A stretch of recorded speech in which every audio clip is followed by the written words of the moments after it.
मित्रांनो, गेल्या काही महिन्यापासून सेलिब्रिटीच्या ब्रेकअपच्या चर्चा बातम्या तर तुम्ही ऐकतच असाल। आता या संदर्भामध्ये अजून एक मोठी बातमी समोर आली। ही बातमी ऐकून तमन्ना भाटिया आणि विजय वर्मा यांच्या चाहत्यांना धक्का सुद्धा बसू शकेल।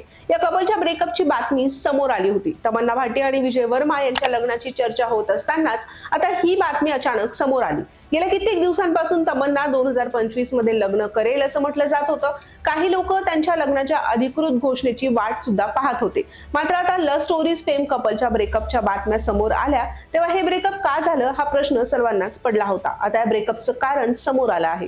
तमन्ना भाटिया आणि विजय वर्मा यांच्या नात्याने नवं वळण घेतलं असून काही आठवड्यांपूर्वीच दोघांनीही आपलं नातं संपवलं आणि ते कायमचे वेगळे झाल्याचं सांगण्यात येतंय।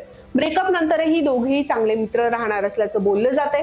तमन्ना भाटिया आणि विजय वर्मा यांनी अद्याप त्यांच्या ब्रेकअपची कोणतीही अधिकृत घोषणा केलेली नसली तरी तमन्ना आणि विजय वर्माच्या ब्रेकअपचा काही लोकांना धक्का बसणार आहेच। काही चाहते हे ब्रेकअप सेलिब्रेट करणार आहे। खरं तर तमन्ना विजय सोबत दिसली की लोक विजयला ट्रोल करायला लागतात। बहुतेकांना ही जोडी न आवडणारी।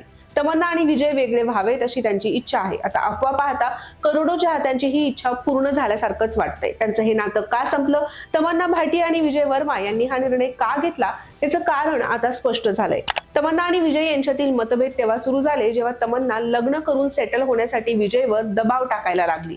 अहवालानुसार तमन्नाचं वय सध्या 35 वर्ष आहे आणि म्हणूनच तमन्नाला लग्नासाठी घाई होत होती। पण विजयला इतक्या लवकर लग्न बंधनामध्ये अडकायचं नव्हतं आणि हाच मुद्दा त्यांच्या ब्रेकअपचं कारण सुद्धा बनला। डिसेंबर 2024 मध्ये विजय आणि तमन्ना मुंबईमध्ये घर शोधत होते आणि 2025 मध्ये एकत्र जाऊन लग्न करण्याचा विचार करत होते असं बऱ्याच बातम्यांमध्ये सुद्धा आलेलं होतं।